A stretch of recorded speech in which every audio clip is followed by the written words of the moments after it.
2, the doubleheader. Great stuff, man.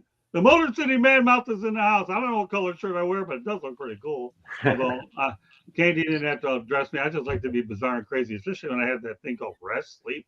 That to me is a very rare thing that I get. I'll tell you what. I'm fired up for this show. We had a good show early on with the Professor and the People with Stephen Reichel. And now we're picking up the momentum tonight on 108 Stitches Baseball Talk. Have our regular crew there tonight. And proud to have every last one of them. George Eichhorn, welcome back to the big show. Thank you. Good to be here. Candy is back. I'm in front of the camera instead of just behind the camera. Thanks, Scott. Awesome, man. We got Catsies in the house. Yes, thanks. Good to be back. Thanks for having me, Scott. Hey, Scott, with your sweatshirt, I see you're trying to fit in with the young people. Trying doesn't mean am I really doing it? I don't even know. I have no idea. I'm trying. I don't know. I'm probably the worst person to go ahead and dress because I'll tell you when it comes to me dressing, if anybody asks me to get a tie, I just put on a clip-on tie and be done with it, or I don't even wear one at all. Unless I get them pre-tied, but I don't know. I appreciate I'm definitely not Chuck Daly. That's the only Detroit reference you get, by the way, sports until later. Oh, yeah, the bad boys. Yeah, well, that's okay. He dressed well, and I dressed not so well. Clarky's in the house. And I got my manager, Mickey, the rising superstar. Callaway, who has golf clubs after him. So don't ever tell me there's not a golf reference in it. I feel bad for Mr. Callaway. You know why? Because I have Scott Towels and haven't gotten a damn residual on any of them. And Callaway's got golf clubs. He ain't getting a damn residual either. Don't worry, Mick. We'll make money off of with each other because of these stupid, ridiculous, I'm not sick of all that. Really? Seriously, really? Yeah, I'm fired for the show. Loaded agenda. And you wonder why you have throat problems? Huh? And you wonder why you have throat problems? I know. Yeah, you tell me about that appointment I have tomorrow at 8:30 in the morning where I have to have a major test on these vocal cords. God only knows what's going to happen there. Is it going to be surgery number 30 in my illustrious lifetime? Probably not. Who knows? We hope not, but these vocal cords are working at least tonight. We're going to do what we can to press these bad boys to the limit. All right, we're going to start it off by doing it this way. Since starting the season 45-24, the New York Mets have lost 20 of their last 30 games. Their 10-20 record since June 13th is the second worst in baseball over that time behind the Nationals, 9-21. And by the way, David Wright's number 5 jersey was retired. 2-point question here. We'll start off with the Skip. What are your thoughts about what's going on with the Mets? I kind of look at a baseball season as streaks. There's very few teams in my experience that go through the season and they're just staying 3 or 4 games above 500 every week and just amassing this huge win total.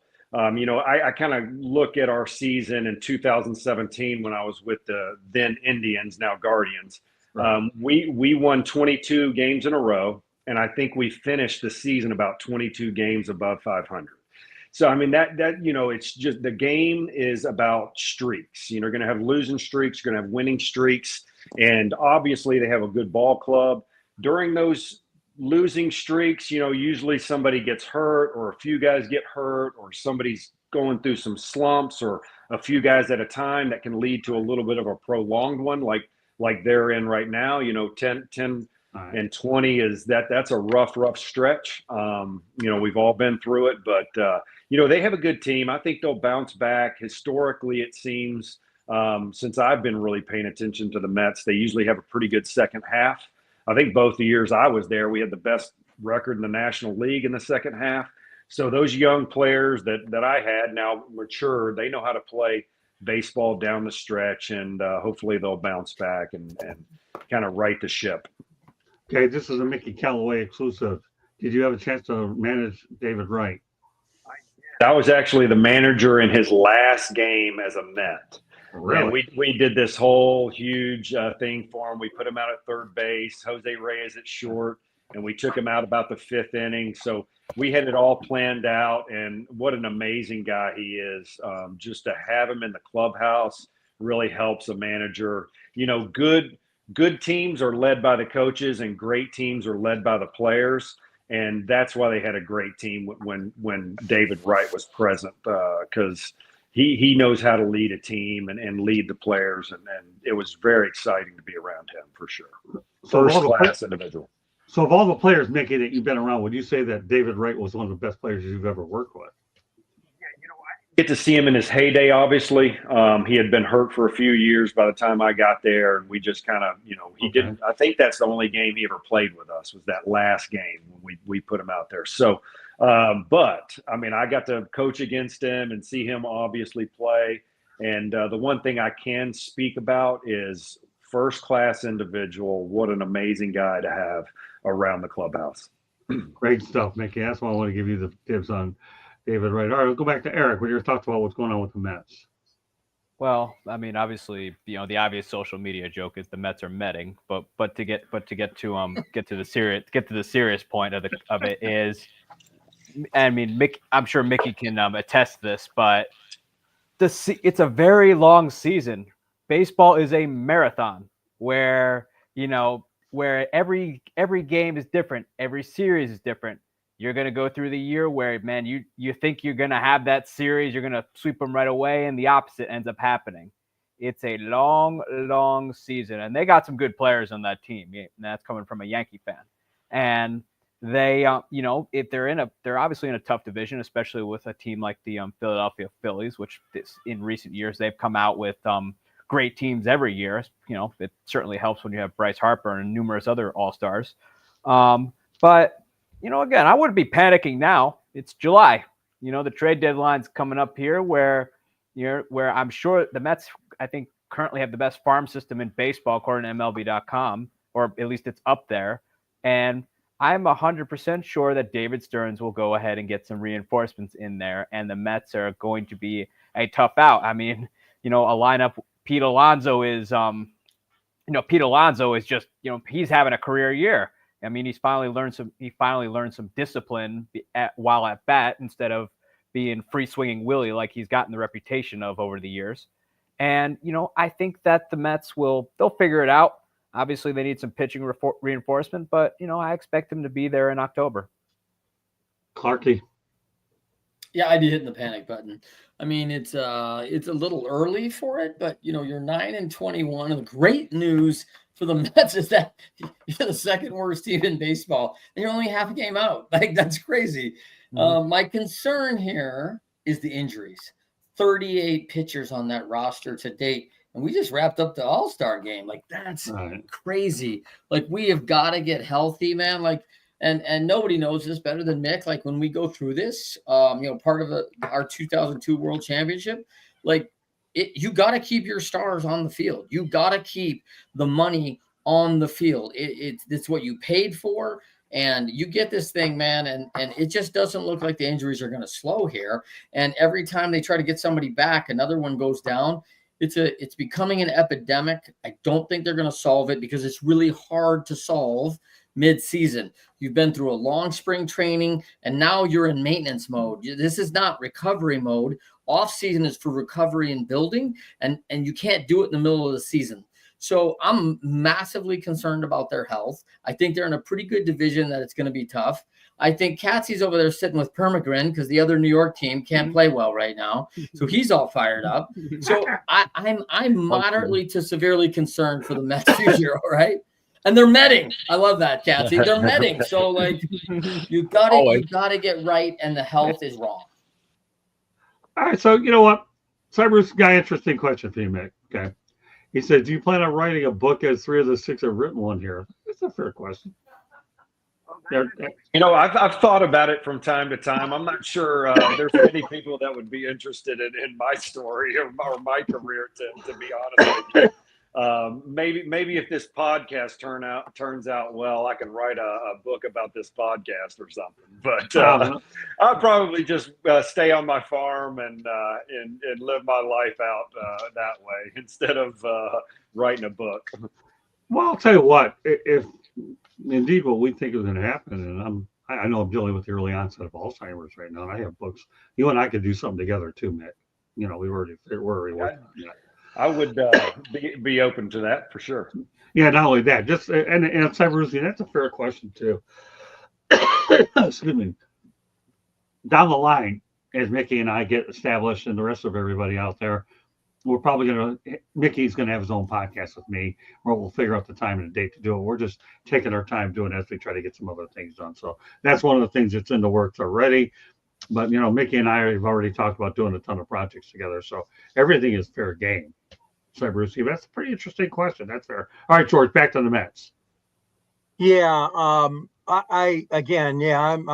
singing from the same hymnal as you guys. I mean, as far as the season goes, heck, there's a lot of baseball still to be played, but I agree with you that, the injuries have really hurt them. I mean, they've got so many guys on the 60-day, they got guys on the 7 or 10, 15-day, whatever injury list you look at, it's just lengthy. And that's going to catch up with you at some time. The point is that, though, their division is up for grabs. That's not great news for Mets fans because they were expecting maybe a little comfy chase to the division title this year, but it's not going to happen, obviously. But the race is still there. I mean, the Phillies, it's really going to be an exciting baseball down the stretch, and I think that the Mets are going to be in the thick of it. But the question is can they continue to improve? Can they get any of these guys back? Or can they, like you said earlier, Katsy, can they go, and you think they will be aggressive at the trading deadline? We'll see what happens there. But that's what they got to do. But I'm not giving up on them. It's been a great surprise. they're not better. Over to Candy. So we were talking earlier pre-production. All you have to do is get in. You don't have to win the division. You just have to get into the playoffs. Right now, they would be the second team in the wild card. In their division, yes, the Phillies are ahead of them. They're only behind by a half a game, but the next team is 9.5 games back, and that's the Miami Marlins. So let's face it, if they can catch the Phillies, I mean, half game back, that's neck and neck. I'm sure they play each other how many times. But with that also being said, they also have a little pressure on them because they are the New York Mets, because they have such a big payroll. They're in such a big market like that. They're expected to do well as well. So there's a little added pressure that they sometimes have to try and forget as players. Because I think if you play with that pressure, you're forcing, and then you're not necessarily hitting as free throwing, and your pitching isn't as good, and you're more apt, maybe injuries as well. It'll be interesting down the stretch to see how the National League plays out. Let's put it that way. Well, here's what we've got. A couple of dynamics. Number one, we know they have Juan Soto. Take him a little while to get acclimated to playing the other side of New York. But the biggest thing is if you're going to have a slump, now is the time to do it. That way you can identify what you need at the trade deadline, who you're going to give up and who not. You better have it now, because by the time the end of the month rolls around, you'll know who's coming and who's going. So I've always thought the Mets, to me, I feel they could go deep into the postseason. We'll see what happens. And again, Cassie said it. David Stearns, he worked with the Brewers, had to be resourceful there. Got a lot more money or coin with the Mets. And of course, when you have David Cohen's checkbook, it's another story. So if you're going to struggle a little bit, now's the time to do it.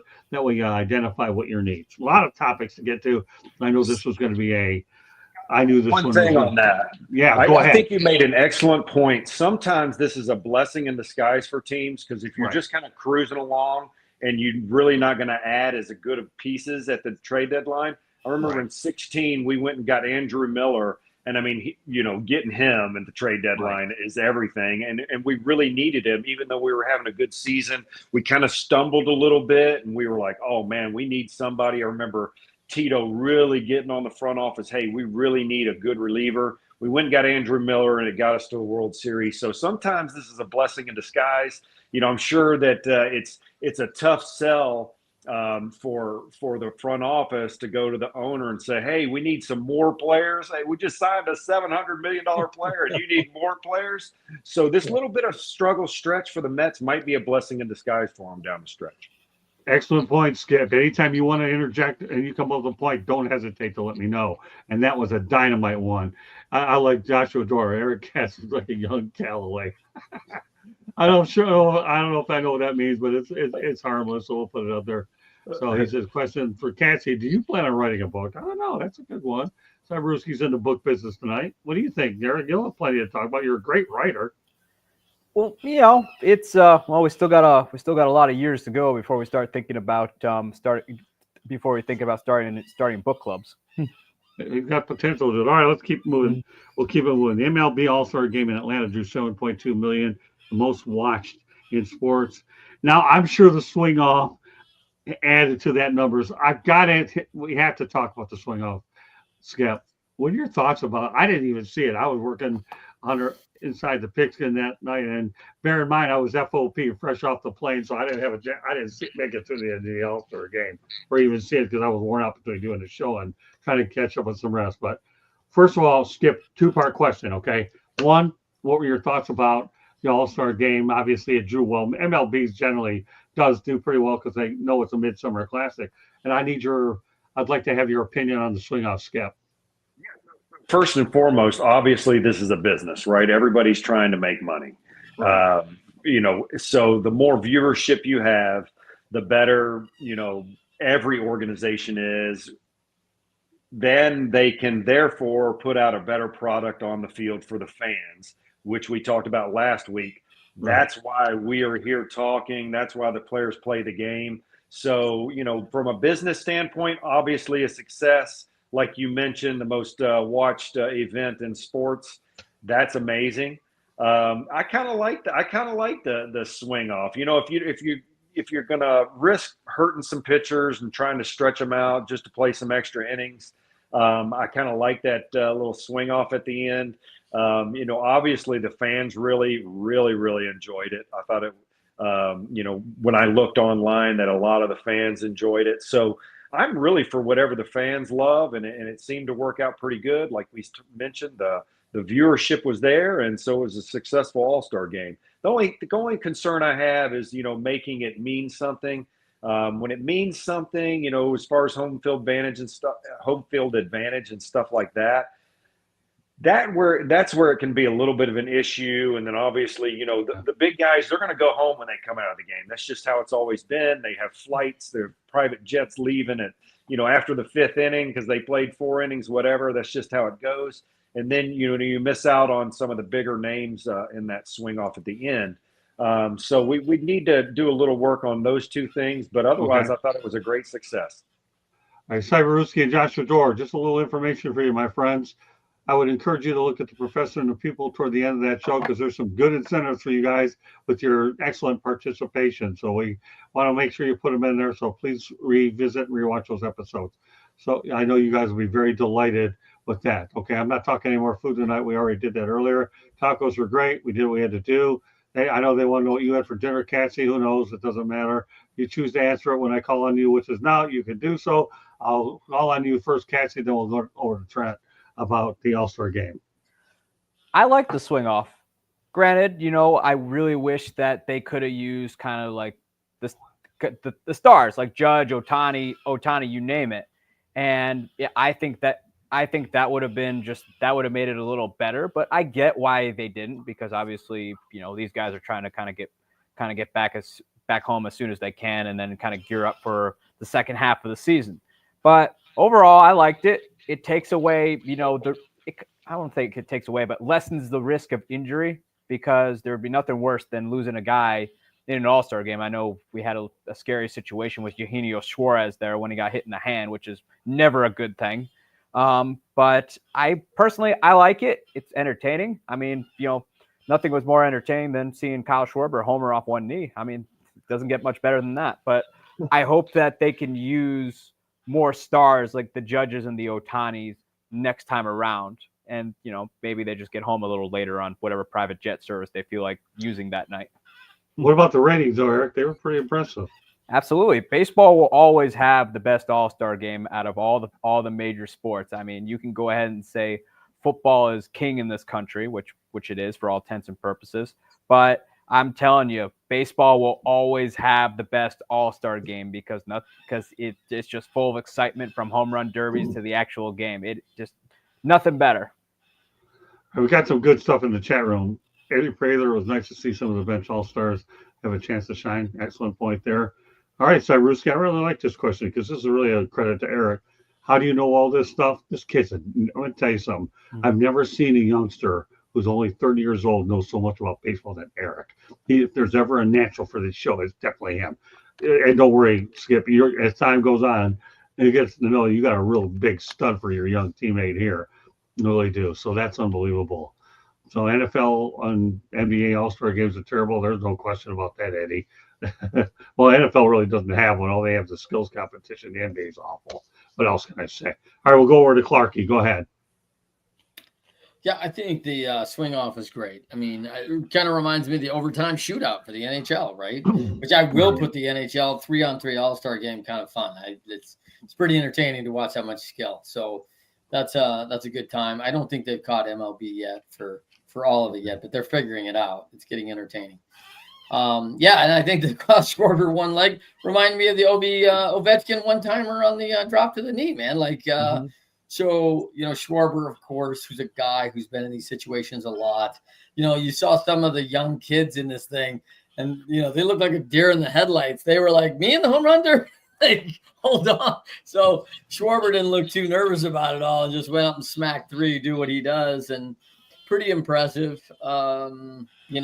Good little, he's done it at every level. High school, IU, Big Ten guy. I mean, Schwarber's he's competed. He's played in World Series. He's been in big moments a number of times. So he just looked like he belonged there as usual. And so it's great to see. It is kind of tough. It is going to continue to be that challenge of guys are going to leave. Like guys are going to be done with their time, and that's they're out of the game. They're kind of out. That bench gets a little light, and you can't afford the arm, so you're not going to extra innings. So that was a great solution. Worked out great. It was a great comeback. Yeah, what are your thoughts about the attendance, Trent? The what? The attendance, 7.2 million. Yeah, I was surprised. I was surprised to read that. And I think my surprise is that, busy people like me, I don't watch full games anymore. I go back and watch, the 12-minute YouTube wrap up, right? Like I don't get a lot of chance to sit down for 3 hours and watch something. So it was pleasant to see those kind of numbers. And it tells me baseball's not dead. I mean, they're not quite coming to the stadium just yet, but it's great to see that they're into the game and they're into the TV. Let me go to Joshua Dore. I don't mind bringing on Hockey Night because tonight there's a few parallels to what we're talking about. Number one, Joshua Dore, you're really right. I'm not really a fan of the All-Star game, but to the NHL's credit, they're not afraid to try different things out, like the Four Nations face-off and the fact that they've had all these international tournaments. And also you have the shootout compared to the swing-off. So Joshua Dore, if ever a night you brought up hockey in this show, there's some aspects that are really relevant. Also, Candy, put that picture up of Joel Goldberg and I, please. And I'll tell you why I'm going to mention it. We might have a clip. This guy here is a Kansas City Royals broadcaster, and we talked about the swing-off thing. And you know what he said? He just like you, Skip, okay, that he feels it's pretty good. He doesn't mind it, but they do have to tweak it a little bit. And maybe I'll put those comments on next week. Obviously, we didn't have enough time to do it today. But Joel had a lot of great things that we had on that interview. We'll incorporate them later. All right, Candy, go ahead. So as far as the swing-off, I think it was good because I'll be honest with you, I was at the only All-Star game that ended in a tie, and it kind of felt weird to go home. Here you went to a baseball game and you end in a tie, it felt weird. And so having some sort of way to end it without trying to extend, obviously in the game that I saw when I was there in Milwaukee, they ran out of pitchers, completely ran out of pitchers. So who are you going to put? You're going to throw a position player out there to play in this exhibition? No, you're not. So doing it this way, I thought it was a very good idea. As far as viewership, Scott, what else is happening this time of year? Right. I mean, I hate to say it, MLB hasn't made, because when they do their All-Star game, there really isn't a lot going on. You're not watching the summer league for NBA. A lot of people WNBA, yes, is going on, but football's not going on. NHL's not going on. None of those other things are going on. Whereas their all-star games for them, our respective other sports are still being played. So MLB's got it right. And MLB's been doing it the same way for how long? It's a game. They haven't had to tweak it and change it, football players, they wanted it changed because there's a chance they could get hurt more in a physical game. And then hockey changed it now for 4 nations and tried that. And that was a good format, something different. But MLB's kept it consistent. And I think that's part of why it's kept its viewership like it has. I mean, the home run derby Monday night averaged 5.73 million, which is a 5% increase over last year. And I think they market it and promote it like that. And we all know home run derby and then the All-Star game. And because they've kept it consistent, you know that, and you come to expect it. Excellent points all the way around, Candy. George. Well, the only thing is that, maybe they're doing a little bit, take that ESPN, because as we know, MLB is in the middle of contract negotiations with some of the networks. So all I'm saying is that they've got that in their back pocket now. Hey, take a look at how much we drew for the All-Star game, and take a look at our ratings here, like you said, for the home run derby. And the other thing was going back to the nostalgia with letting those players, I know this is a minor thing to some people, letting them wear their own jerseys again. I was all in favor of that. I'm glad they did that. The fans can identify more with those players on the field, with those jerseys, with those teams, with those logos. So that was a smart move by MLB to do that. But the ratings, oh, yeah, they were really good. And you're right, though. There isn't much competition going on at that hour. As far as the swing off goes, brilliant. I like that. It was put into place a few years ago, but never had to be used. And now it looks like a brilliant move. There's still some tweaks, though. Yes, sir, Mr. Trent. Well, I'll say one thing. Next year will be the tell, because Candy makes such a great point that you do not have a competitor in the TV market at this time.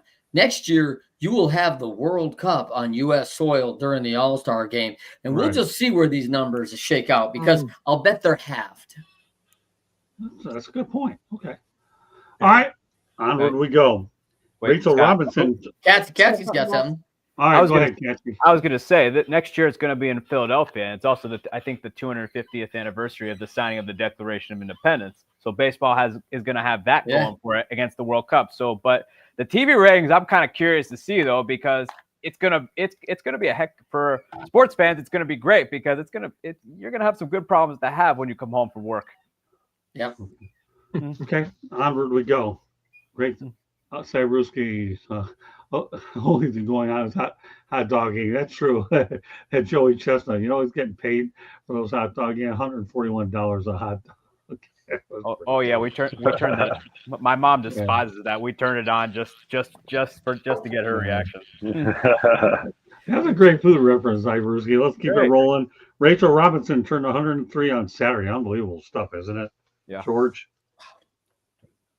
Yes, I am so glad that she is alive and well. To me, it's a parallel to Mrs. King. Coretta Scott King lost her dear husband and a civil rights icon at that terrible assassination. But Mrs. King, Coretta, she stayed involved. And Jackie Robinson stays involved in baseball, her and her family. The salutes that they've had for her husband over the years have just been top notch when baseball has them. All I'm saying is good for her. Mrs. Robinson, you're doing great, and keep up that enthusiasm, keep up your health, and you're great to have as far as a pioneer and icon along with your late husband.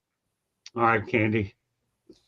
She's a registered nurse, so she's got some of that health knowledge about her, but she's also, the head of the Jackie Robinson Foundation, which is a national nonprofit which gives scholarships to minority youth for higher education.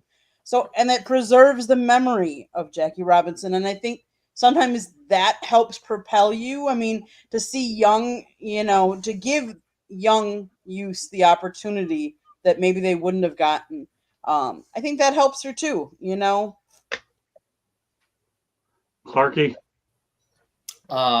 First of all, I would love to sit down and talk with this woman.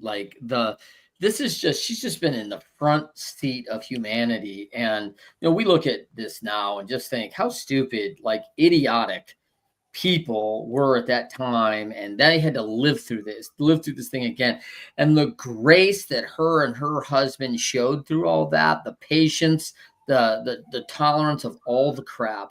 And you know that's not all told in all the stories. There's probably 10x what's told in the stories. And I would love to talk to her about those challenges back in that day. And but what a beacon of light that she's been for the community, for just the humanitarian effort. I think it's just gone such a long way. And of course, being Tribe guys as Mickey and I are, we get a lot of Larry Doby because he was the first African-American in Cleveland on the American League side. And Larry's a great guy. I got the chance to meet Larry a number of times before he passed. And he was around the ballpark a lot in the 90s. So it was super great. And we always talk about these great champions, who go on, and Mickey Callaway, who's a big league player. But, you often have like spouses and people behind that. And that's not an easy gig. It's not an easy gig for people in the spotlight. It's not an easy gig for leaders. It's a challenging, and you get the association and all the pushback of it, and it directly affects your family. There's no other way around it. It will eat at you. And just to be in that relationship is a big deal. And so just a hats off to Mrs. Robinson, and 103 years young, man. Like, keep going. She's going to see 110. Yeah. What do you think, Skip, about Rach? Yeah, I mean, obviously, her and Jackie's name will never die, right? Baseball is always going to keep it going. It is so good to see that she's still alive and well, like George said. And I agree with Candy and Trent. The reason we're here on this planet is a tough one to answer. And I think it's about purpose. And if you have a great purpose, you have something to live for, and you're going to live a longer life. And I think she's really found that purpose in life. And that's why she's still plugging along. And she looks amazing and stays young. And I think it's because she is making impact on so many lives and will forever, even when she's gone. But I think that's the key to longevity, is having a real purpose and impacting people in a positive light. And she's definitely done that. Catsy? I mean, for what her and obviously Jackie had to endure, I don't think many human beings have the spine to deal with all of that, both everywhere and anywhere at that point in time in America. But the fact that she's still involved, and she's done a lot over the years, especially with I think she taught nursing at one point, and I know she gave a lot of money, I believe, to UCLA, where her and Jackie went and where they went to school. Right. But the fact that she's still out there and involved and still moving around at 103 is pretty good. If you have life's goals, that would be a good one to have, which is to still be able to go into the ballpark at 103 years old, which hopefully I'll be able to do. But it's just a great thing to see that she is still active, still a part of the baseball community and also other communities as a whole, and show that that she is still making an impact. If there's anybody who I wish I could meet, it would be her, because that's as close to history as you're going to get right there. Yeah, no question about that. Jackie's the only number retired universally by Major League Baseball, 42. There'll be other people thinking Roberto Clemente's 21 should. We're not going to address that tonight anyway, but the fact that she's moving along as well as she is unbelievable. Mm-hmm. All right, let's say with the Dodger thing. This one really intrigued me. Then we'll continue on. Clayton Kershaw was named to the NL All-Star team as a legend pick in recognition of his illustrious career. I actually like it, but get this. Here are his numbers in that game. He went 2/3 of an inning and struck out one with zeros across the board. I'm really happy for Clayton that he got this All-Star nod. What do you think, Skip? Yeah, absolutely. I mean, obviously, first ballot Hall of Famer, in my opinion. And, anytime you can get guys like that on the field with the young and upcoming all-stars and things, I think it's great, right? So a lot of those guys will never get to play with Clayton Kershaw unless they're with him on that all-star team. So I'm all in favor of getting all these guys that are going to be shoe-in Hall of Famers. Let's get them at the all-star game every year, whether they play or not. Let's get them around the young players, the young best players in our league, so they can learn a little bit something from them. So I loved it. Excellent point. Clarky? Yeah, I think that's the big takeaway, right? The veteran players, it's the wisdom, right? It's the wisdom of the league. And so, man, for the young man, the young Milwaukee Brewer who gets named to an all-star game after 5 games, he's going to sit in the clubhouse with Clayton Kershaw, man. Like, this guy has been at the pinnacle of it all, Cy Young's, Game 7s. I mean, you name it, he's been there. So that's just a great experience for anyone. So I do like that pick. I thought it was a great move. And I like to see his success in the game too. Like, throws a clean line up there, like, perfect. That's a great way to end it. And the guy's going out just class act all the way too. And he's thumbing a little bit now. Like, he's not the power guy that he was a decade ago, and yet still is crafty, still gets people out, knows what he's doing, knows how to pitch. And that's one of those things that these young kids could really learn from, that wisdom of guys in the 90s, the 2000s, the 10s. You had to pitch. Now everyone's going for this power arm. Is that enough? Like, I doubt it's going to be enough. Hitters are always going to be ahead of power. Like, you got to learn how to pitch. And so Clayton Kershaw is going to be a great example on that. He'll probably be a great pitching coach if he ever wants it, but with the money he's made, he probably doesn't need to. Catsy. I mean, I remember Clayton Kershaw when he was just 21 years old. When he was first coming up, that's the definition of a horse. I mean, he's a guy that you could depend on. At one point, he was the best pitcher in baseball, kind of almost probably to the same degree that Tarek Skubal is now. He could do it all. Power. The guy had such a wide-ranging arsenal where he had no idea what to expect. I'm sure Mickey can attest that it wasn't fun facing him in a series, whether it be at Dodger Stadium or Citi Field. But that's a Hall of Famer. I mean, he truly is a pitcher. Now we got a bunch of guys now who are throwers. I know Jacob Mizorowski. I think he's more of a thrower. But Clayton Kershaw, that guy was dedicated to the craft. He could adjust to any hitter. I mean, it was doesn't matter who you are facing him. He was hard to hit. I mean, he obviously has a perfect game to his names, and I'm happy that he's got his World Series rings, and there is no doubt he is going to be in the Hall of Famer when he is eligible. First ballot in my book. Okay, Candy. Let's face it, Clayton Kershaw is almost a household name. Whether you are a baseball diehard, a fan, or not a fan, you've heard his name. So you talk about viewership is up in MLB. That's part of it. Bringing in those household names and saying they're going to be playing on that helps bring in viewership as well. Was he deserving? Of course he is. Is he first ballot Hall of Fame? Of course. And for all the players that don't play on his team, all the knowledge that they could gain from just being in the clubhouse with him, talking to him, finding out, he's been through seasons where he goes through his slump and where he gets out of it. So he can be talking about that to guys. The knowledge that the one thing I will say is, from being around the baseball game, there are a lot of guys, young guys, that don't know a lot about the history. And that's one thing I think that would be a takeaway, that I would love to be in the dugouts talking to some of these players at an all-star game and finding out, how they've been in the game for as long as they have, how their success, the longevity that they've had, especially like a Clayton Kershaw. Does he have the same stuff that he had before? No, but then what do? You learn more finesse. You learn different things to keep yourself in the game, and that's what he's done. As a young player, like a young pitcher, I would love to be picking his brain and being at the All-Star game. I think it was a great move to have him there. He's a fan favorite, and that's what the All-Star part of the All-Star game is. Who are the fan favorites? Who do the fans want to see? That's why they do fan balloting and bringing in these guys. So I thought it was cool. It was good. George. Yeah, I think it is a good thing to do too. They've got that rule that the commissioner can do that. He did it with Albert Pujols. He did it with Miguel Cabrera.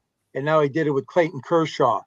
I was fortunate enough to be at the press conference in 2012 when the Tigers played the San Francisco Giants, and Clayton was awarded a big award. I'm sorry, MLB, and he's just professional, and you guys know that.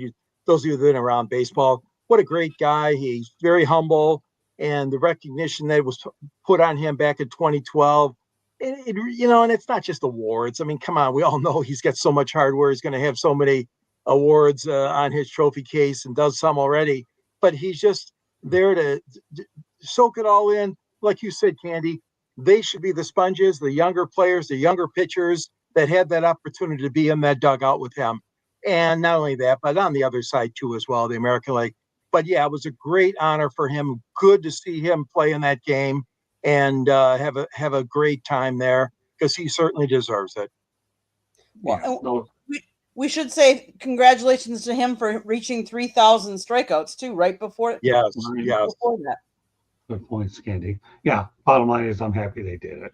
And George, I like your references of Albert Pujols as well as Miguel Cabrera. I mean, the commissioner has the opportunity to insert one of those guys in there, and lo and behold, he got it right. And the biggest footnote of the whole thing is he goes 2/3 of an inning, gets a strikeout, and has a clean inning.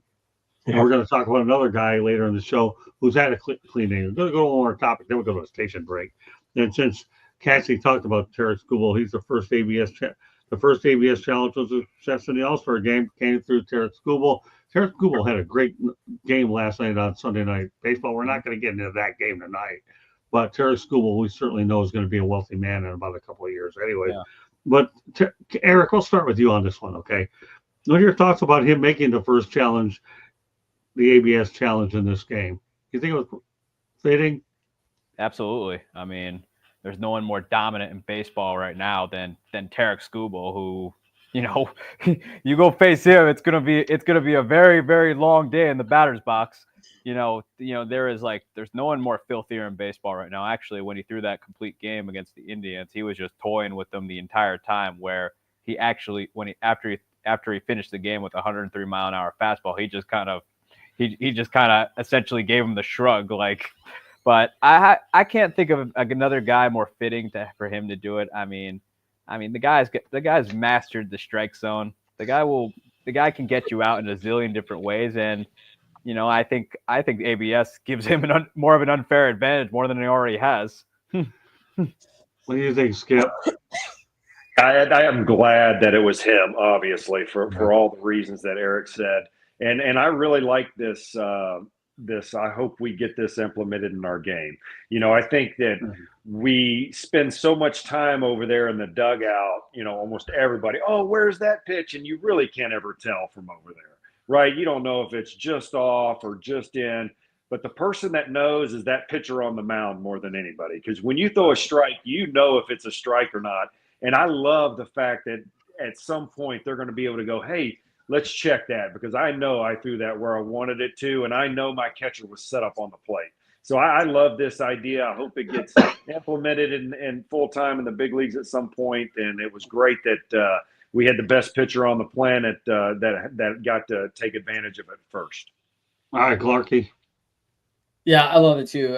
I think that's exactly right. I think like any pitcher feels it's a strike. And I think the also thing that we always look at is from coaches, we're setting up hitters, right? So we're calling like, hey, Mickey, bring this in, change his eye level. They're going up. That also changes the umpire's eye level. And then all of a sudden the catcher misreads a play and he doesn't frame as well, or he doesn't get to the spot he really wants to. But the ball's actually a strike, and the umpire's reading the catcher's body language. He's doing a lot of things that aren't exactly the zone. So I think it's going to be a big deal for pitchers. It's going to make it a lot more real for hitters. The thing I like about the hitters is like, you really are going to have to learn to master the zone. When this thing comes in, you are going to have to learn to hit out of the 9 zones. And if you cannot, you will not be in the league. And that's how it should be, man. I mean, like, do the job. And like, if you can't hit out one of the 8, the best pitchers are going to figure that out, and they're going to find that zone, and they're going to pick on you, and you're going to hit balls up in the infield, and you're going to roll over balls until you figure it out. And what will happen is you only got so long, because you can always figure it out in AAA, man. Like you only have so much time at that level to figure it out. So it is going to challenge hitters, and it's going to be different the way you coach hitters, and they're going to have to be more disciplined, because I agree. And part of this is crossover to tennis. Like, when you hit a shot and it's going to hit the line. Pitchers know when they hit, this is a backdoor slider that's going to catch the outside edge, and they feel it. They feel it out of their hand. And I'm telling you, umpires miss it all the time. Great points, Clarky. George. Well, I think, it was a good start, and it was no surprise to me that he was the first one to take advantage of the ABS system.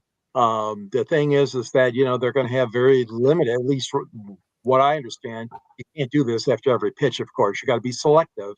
Mm-hmm. But, take the baby steps first. They already tried it in spring training. They tried it in the minor leagues. I wasn't a huge fan of rolling it out at a special event like the All-Star game, but now I look back on it and I say, yeah, that was okay.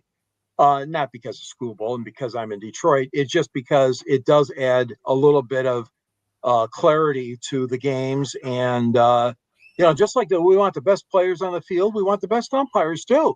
I mean, there's the day's gone where the guys just sit there, and you guys who know I'm talking about, guys like Joe West or guys like, Joe Brinkman or whatever, that year after year after year, they're still there. They get the contract renewed. But the scrutiny now, we want the sharpest officials. We want the sharpest umpires. So, I mean, and that is something that's going to fine tune that particular role too in baseball, as well it should. Well, here's the thing. Number one, you experiment, and Candy, you're going to have the last word on this. I want to get these things in. I'm not going to take away from your thunder, I promise, Ken. But you've got the United Football League as a way to utilize as a test case for particular potential rule changes, right, for the NFL. Finally. Back then, you had the World League of American Football as well, but more so the UFL. So now you have basically the same dynamics happening here. You have the minor leagues being a test case for the major leagues, right? But yeah, School wasn't natural to do it, and I'm not surprised he did it. But as long as you have a test case scenario with the minor leagues leading to the major leagues, Candy, take it from there. That's my point. So I have a question for you, Scott, because I'm going to throw it back to a catcher. Okay. Will it change you and how you frame pitches? Because let's face it, catchers bring that mid up and frame the pitchers and stuff pitches to make it look like it was a strike, even when it wasn't a strike. So how do you feel as a catcher with that? Honestly, I don't have a problem with it, Mickey, and I'll tell you why I don't have a problem with it. I'm still going to frame pitches no matter what, because that's part of the catcher's responsibility, right, Mick? That's right. I think we can get a little in depth here about this. So if obviously we all watch baseball. We know that the umpire sets up on the inside corner of the catcher, right? So they do a pretty good job on average of calling strikes and balls on the inside part of the plate. Where they're really kind of making errors is on the outside part of the plate, because they're having to try and look over the catcher's shoulder and head to call a good pitch. So catchers are really able to kind of trick them, especially on that outside corner. I think it's like a 13%. You get 13% more strikes on the outside corner than you do on the inside corner, because they're not as liberal on the inside corner, because that's where they set up. So as a pitching coach, we really tried to take advantage of that, right? So, we really dug in depth. Okay, where we get a report before the game on the tendencies of the umpires that day, right? So we know how we want to attack and where we can try to attack most of the time. So this is a huge thing. What's going to end up happening is these hitting coaches and the front offices, they're going to be trying to figure out how, and like Trent said, how can we help our hitters learn the strike zone better? So I'm not so sure it's not going to end up helping the hitters in the long run, because they're going to have to sit there and learn what the strike zone is a little bit better. And in return, because that one pitch could mean a game. So they're going to put a lot of money into researching on how we can better train our eyes to track balls that are going to be in the strike zone or not. And they're going to work on it a lot, because it's going to mean a game at some point. And one game in the major leagues is worth a lot of money to an organization, right? Yeah. One win is amazing. You're talking about wins above replacement. One win is huge. So this could add a whole new dynamic to the way we train, to the way the pitchers, try to attack hitters. And it especially what I'm going to love is I want to see our catchers go back, get my wide stance. Let's block some balls for these pitchers instead of being on one knee and trying to just pick balls all the time. And we have pass balls. I see it all the time in these little league games that I get to go to now. And I tell the catchers, look, set up traditionally. That one knee is going to be out the door in a few years because there's going to be strike zones. Framing is not going to matter as much. Right. But Scott, like you said, your job as a catcher is to frame the ball, because the first thing I think as a pitcher is if he's making my pitches look good, he's kind of tricking me too. And I think I'm a little bit better than I am, right? If I'm throwing it 3-4 inches over here and he's kind of gingerly pulling it back in the strike zone, I have more confidence because I think I threw a good pitch even though it wasn't that good. So you still want a good framing catcher back there to help the confidence of the pitcher. You know what, Skip? Excellent point. Hold on, Candy. He brings up an excellent point. I was joking around with my younger brother at a local restaurant, and he talks about pitchers and catchers, and I said, bro, what you need to understand is my job to make guys like you look good. Never even thought about it that way. But I'll take a beating behind the plate. I'll take all the black and blue marks. I'll take all those protections that you have below the waist here to protect you from getting dinged in the wrong place. It's my job to make you look good. So if you're wild, it's up to me to make you look unwild. And once I came back with that rebuttal, that was the end of that conversation because he didn't have a leg to stand on, but he was mentioned. Go ahead, Clarky. It's going to change the exchange rate. I'm really glad Candy brought this up because it's going to change the exchange rate for the catchers. They're going to be moving that catcher ball to the hand quicker. That means throws down to second go from 1.9 to 1.7 to 1.6. It's going to make it much tougher on a runner to move up. You've got to be a really good runner. You're going to have to steal, and Mickey knows this. Most guys in the major league steal off pitchers. They don't steal off catchers. They're looking for balls they're going to throw soft accounts like, hey, he's behind the count or he's a little ahead. He's 1-2. He's probably going to go something soft and away. I'm running on that pitch, anticipating soft because it's an exchange rate. And he's still trying to frame that change up on the low and down. And that's a tough ball to pick, frame, and get back and throw me out, right? So it's going to change that because they don't care about the frame anymore. They can move their whole body over and get shifted and go. And it's going to change things. It's going to be fun to watch. Yeah, but Skip makes an excellent point. Okay. All right. Framing maybe doesn't become as emphasized anymore. So I'm going to go back to my manager here, and that's this. Okay, let's focus on getting the pass balls and the wild pitches down. Now, some of these wild pitches you can't do a darn thing about anyway, because they're wild. But how about eliminating some of those pass balls and potential wild pitches? Yeah. You're going to have to focus your energy on other stuff and maybe throwing a base runner out or two here and there. But Candy, it's a great point.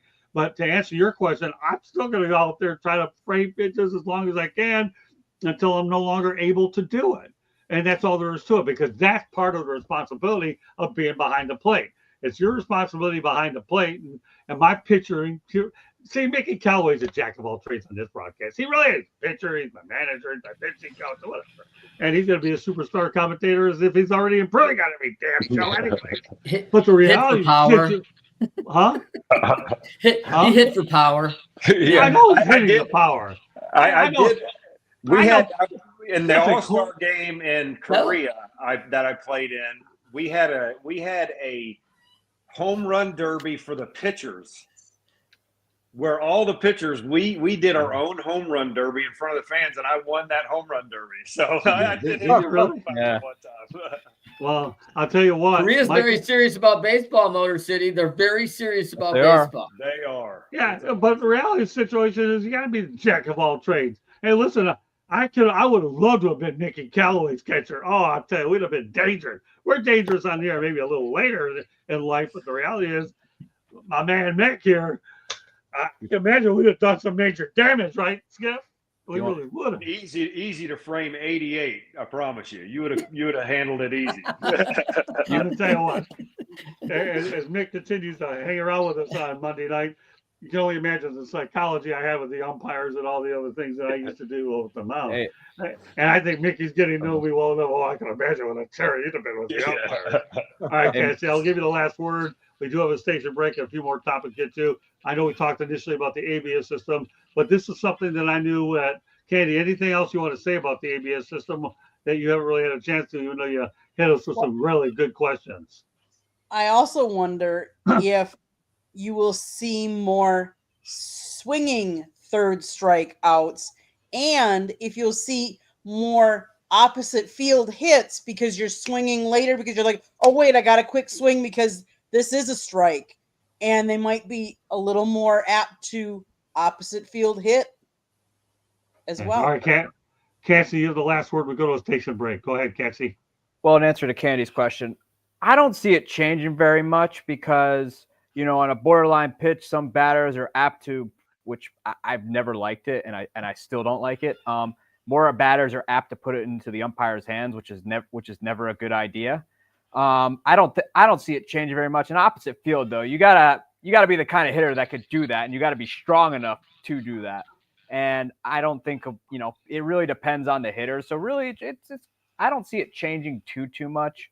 But, I think your approach might change knowing that's in play.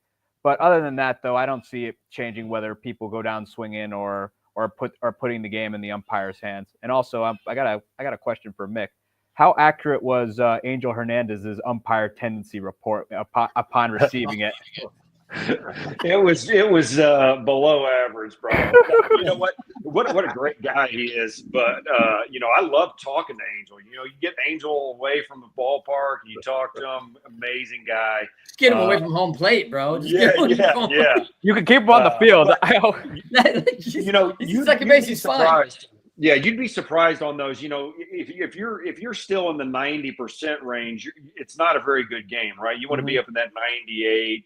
97, 98 range. So, umpiring is a difficult thing, right? You're back there. The guys are throwing 102 with movement, and you're trying to, call it very quickly and not look like an idiot. But, I think Tim McClellan had it best. He waited forever before he went strike. You're always like, was that a strike or not? And then he goes strike. So maybe he had it. Also like 6'5". Yeah, took him a long time to stand up. I think what did umpires in was when they moved the camera from just above home plate to the pitcher's mound. No doubt, right? Can I say one thing, Motor City, about go ahead, Clark. I'll give you the last word. We have a lot more stuff to get to, but go ahead. Yeah, Candy's point about the swinger. You saw the statistics on Wilson. His dad was in the major leagues and shortstop for the A's. This is the opposite of Moneyball. This kid has not walked the entire season. He went in the All-Star break. He's only seen 3 balls in a count 5 times. Like, that's crazy. This kid is jumping on strikes in the zone early and often, and he doesn't strike out much. He doesn't have very many strikeouts. So I do wonder, Candy, if he's going to be kind of a guy they look to who's not just a free swinger, because he's ahead of it. He's just a strike hitter. And Kwan's a little bit of the same guy from Cleveland, right? You put it in the strike zone, he is bad on the ball. And so there's a new era of hitter there that I think's coming that's going to be probably more valued, especially with this zone. I'm telling you, Stephen Kwan is probably, you can be intimidated by home run hitters, but I'm telling you, Stephen Kwan is the most intimidating hitter in baseball right now because he does not strike out. And if there are runners on base and less than 2 outs and he makes contact, odds are the run's coming home because the guy does not strike out. All right, now Candy, you get your station break. South Florida Tribune Publishing Company published a book, Lessons from the Microphone, Tuning into the Enduring Wisdom of Visionary Leaders. It is written by our host, Scott, the Motor City Madmouth Morganroth. Talks about his 40-plus years in the media business and how old school media versus new school media, how it's changed over those course of those years. He's got a picture of a young Scott with a young Tommy Lasorda and more. Go get the book to find out. It's available on Amazon, Barnes & Noble, Kindle, Google, and Apple Books. There's also a link on our website, www.southfloridatribune.com, where there is a plethora of great content. Go check it out. If you see that red subscribe button in that lower right-hand corner, click it, like us, share us, and turn the notifications on so you get notified every time we go live or put up a new video. If you want to advertise, call Scott 954-304-4941. And if you want to be a guest or have topic ideas, you can always email us at southfloridatribune@gmail.com. Back to you, Scott. All right, next two topics, we're going to go in rapid fire format. Want to move things along a little bit. We have a lot of great stuff left to go in the broadcast for sure. And I know Trent has to get out of here pretty soon, so I want to make sure he's a part of a few of these key ones. First of all, Trent, okay, the Milwaukee Brewers have won 10 straight games. They swept the Dodgers 3 in a row. Jacob Mizorowski, get this, topped out at 20-23 miles per hour, scoreless frame. So here's the thing. We're talking about a couple of situations here where the Dodgers payroll for their IL is $111.7 million, where the entire Brewers payroll is $111.7 million. What are your thoughts about, Trent, the Milwaukee Brewers? It's bad enough they swept the Dodgers. What, now it's the second time? But this, go ahead. You know what? I'm going to lead off with Candy. Yeah. No, I want to go ahead with Trent, then Candy. Go, Trent. All right. First of all, I love what's brewing with Milwaukee and Chicago. I think this is great. They're about 60 miles apart, man, between Wrigley Field and that stadium. I love this. They're division foes. I like this better than the Chicago-St. Louis deal. There's a lot of people in greater Chicago that are kind of mixed in this because once you go north, the Brew Crew's a little closer. So I like that. I love the Milwaukee story. I want them to do well. I'm excited for them. I want the Dodgers and the Mets to call me. If they want to get $100 million off the IL, please give me a ring because I can help you with that crap. And it'll cost you a fraction of that. Cost you about 1% of that. All right, so Trent, I'm going to ask you a couple questions here. Number one, the $111.7 million on the injured list versus $111.7 million collectively in the payroll is unbelievable, isn't it? And it's unbelievable, man. And then the second part is, how about our buddy, Jacob Mizorowski? There was a controversial topic a week ago, but all of a sudden this guy topping out 102.3 miles an hour, and it ends up becoming a pretty good story after all. It wasn't such a bad bring on, was it? Yeah, there's nothing controversial about Jacob. He's a young fireballer. He is. I think George hit it dead head. Like, he is the Mark Fidrich of this era right now. And I hope he has a ton of a great result. And I think Clayton Kershaw probably really identified with him in the clubhouse when he was that 21-year-old kid. He didn't have the same flamethrower, but he came up with a lot of expectations. And a great name. Listen, I don't know what Clayton Kershaw. He sounds like a country music star, right? And he's been a hero ever since. And I just think that the kid's got tons of stuff going in Milwaukee. I hope Milwaukee can afford to keep him for a long time there and be a great impact. He's already had great impact on the city. Super exciting. All right, you know what, Trent? What I'm going to do, since you're on a time limitation, I'm going to hit another topic. Everybody around the horn will do that afterwards. Is that fair enough to everybody? Okay, the Pittsburgh Pirates have reached an all-time low, as you can make a case that Bob Dunning is the worst owner in baseball. The Chicago White Sox outscored the Pirates 27-7 over their last 3-game sweep. Unbelievable. Pittsburgh's widest margin in that series this season. The loss dropped the franchise to below 500 all-time at 10,879 wins and 10,880. Of course, tonight it got even. I'll get to that in a moment. But it's the first time they've been below 500 in more than 120 years. Since 1903. Doesn't get any easier. Now, they played the Detroit Tigers. The Tigers lost tonight. So now that's at the 500 mark. It's going to go back under 500 anyway. The Tigers are simply just worn out from last night's Sunday night game, and they ended up reaching 60 wins last night with the Texas Rangers. So, what are your thoughts about the demise of the Pittsburgh Pirates?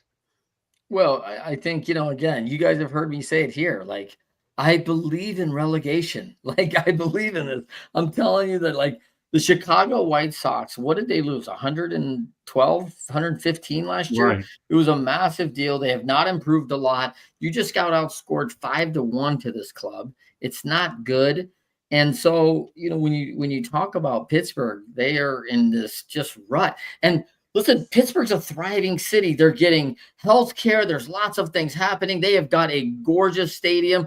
The whole riverfront has been redone, and it is primed for a winner. Bob Nutter's got to get this right and spend some money and get this club in the right direction, because that town deserves a winner. And it's tough, man. I get it.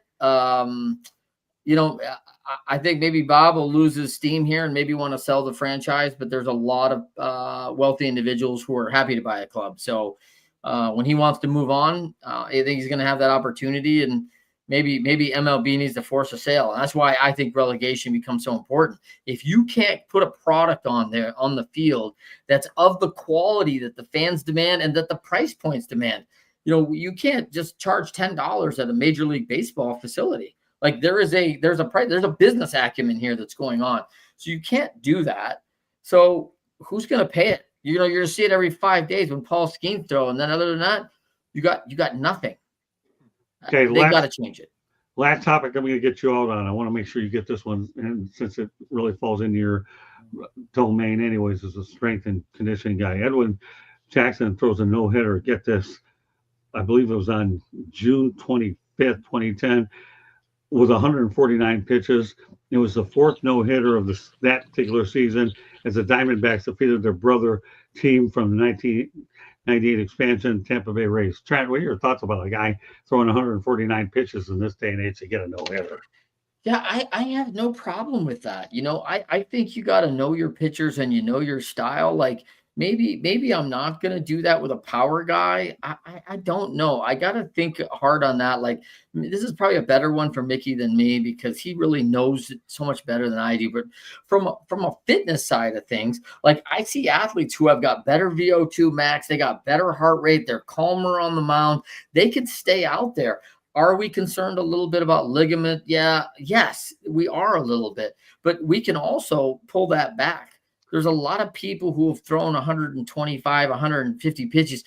Mickey being a star all the way up, like, you're asked to throw 150 pitches every time you go out there and win as a kid. So he's used to that. If his body has built that tolerance and is accustomed to that, and he's in always good arm slot, and he does not have arm issues, and he's built up the tolerance. Listen, there's plenty of Ironman all running around, and they're going out to Waikiki and running the Ironman, which you have to qualify. They do 6 to 8 a year. They know how not to get injured. They are training properly to guard their body. What 150 may be too many for others. I think there are people that can handle that load.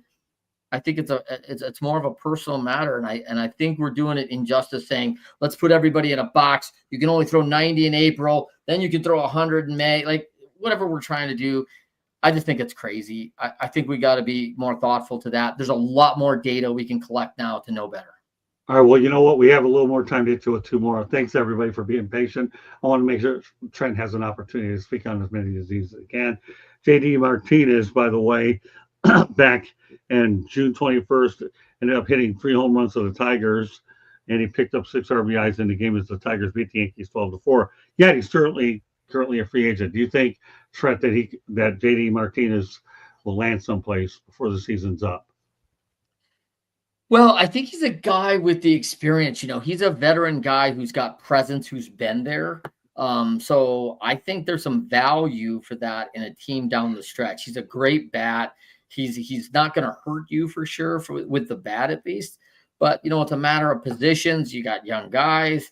It's a matter of his health. I don't know how his health is. And so there's a big factor there. There's a lot more factors probably behind the scenes on that than people know. But quality of player, and the mentality of a playoff mind. If you've got a young team, I think about some of the veteran guys that Madden brought in with Tampa Bay kind of down that stretch when he had that young crew back in like what, 07, 08, back when they were really striving. You get a couple key veteran guys who bring a mentality to the youngins that I think is a really deal. He could be a person like that, but like, this is not a guy I would go for in Pittsburgh or White Soxville. Like, you got to develop talent. You're not looking for people on their way out. You're looking for people to raise up. Our final question for you before you go. Andrew McCutcheon did pass Roberto Clemente on the Pirates all-time list with 241 home runs. You happy to see that? Yeah, really happy to see it in, him coming home to Pittsburgh. Andrew's had a long career, one of the best guys in baseball. Like, this guy has a reputation and probably not unsimilar to, Roberto Clemente, in the fact, like, humanitarian guy who's been around, always been a fan favorite in Pittsburgh. So it's nice to see him come home. And it does give those fans something to cheer about, right? Like, they're happy to see that guy. That's going to sell a few tickets too. But, you can't get gimmicky. Let's not get Stargell off the bench and try to bring him back. Like, we got to get smart about Pittsburgh and what's going on there to build them back up. All right. Well, you know what, Trent? We'll see you next Monday night. Thank you very much for your time tonight. And obviously, hey, everybody. But before you go, let's put your book up there real quick, Lear, and let everybody know how to get a hold of you. We'll see you next Monday night. But go ahead, put that up there real quick. And you can reach me out. Yep, Trent at leadershipity.com, Trent at leadershipity.com. Email me anytime, reach out. I'm on all the socials at Trent M. Clark or Leadershipity. I am a serial entrepreneur who helps a lot of organizations double very quickly their growth size and achievement. So we are all about that. You can find our podcast, Winners Find a Way, with over 100,000 downloads a month. And then, of course, you've got the book. Please go out and buy the book, Leading Winning Teams. I love joining 1-800-STITCHES, man, and I'm glad everyone's here. Big show tonight. Thanks, everybody, for having me, and sorry I got to run early. Well, that's okay. We'll see you next Monday night, Trent. God bless. Nice job tonight. All right, my friend? God bless you, gang. All right. Thank you. All right, so I have 5 troopers left. Thanks a lot for hanging with me. Now you guys at least have a pretty good idea what the topics are anyways. So we'll go over back to the Brewers situation. I'll reiterate what we talked about. We'll start off with Mrs. Brewer herself, Candy. Obviously, they've manhandled the Dodgers lately. So, and of course, Jacob Mizorowski. Candy, take over from there. You know about the differences in payroll? None. When you talk about the IL versus the actual well. Candy, go ahead. We've always talked about how the Brewers are a small market team, and they are, but they find a way to win. They find a way to be relevant. They might not, obviously, they haven't won the major, won the World Series, but they get to the playoffs more often than they don't. And I think it's about the chemistry. I was thinking about this on my way home tonight. I'm like, what makes the Brewers different? Because they're a small market team. They don't have the payroll. They don't have the big Tarek Skubals in the world, or Miguel Cabreras. And I'm like, what makes them different? And I honestly think it's the atmosphere. I think it's the fans getting involved, the camaraderie of the team, them just having fun and playing the game that they love to play. And you don't have to have the biggest payroll to be successful. As long as you play together remember, baseball, there's no I in team. And I think that makes a big difference. There's no one person that's got their big head swelled that says, I got to be on the field all the time, or if I'm in a slump, I'm bringing the team down. Like, there are some teams that have some all-stars that keep, the media keeps feeding them and asking them, why are you in your slump? What's happening? And I don't think you have that. Like, I think it has a lot to do with it being a small market and the fans being behind them. They're not fair weather friends. They're there. They have a lot of sellouts. And yes, sometimes I know from my past when I went that they would say, oh, it's Wrigley North, because they would have a lot of fans from the Cubs.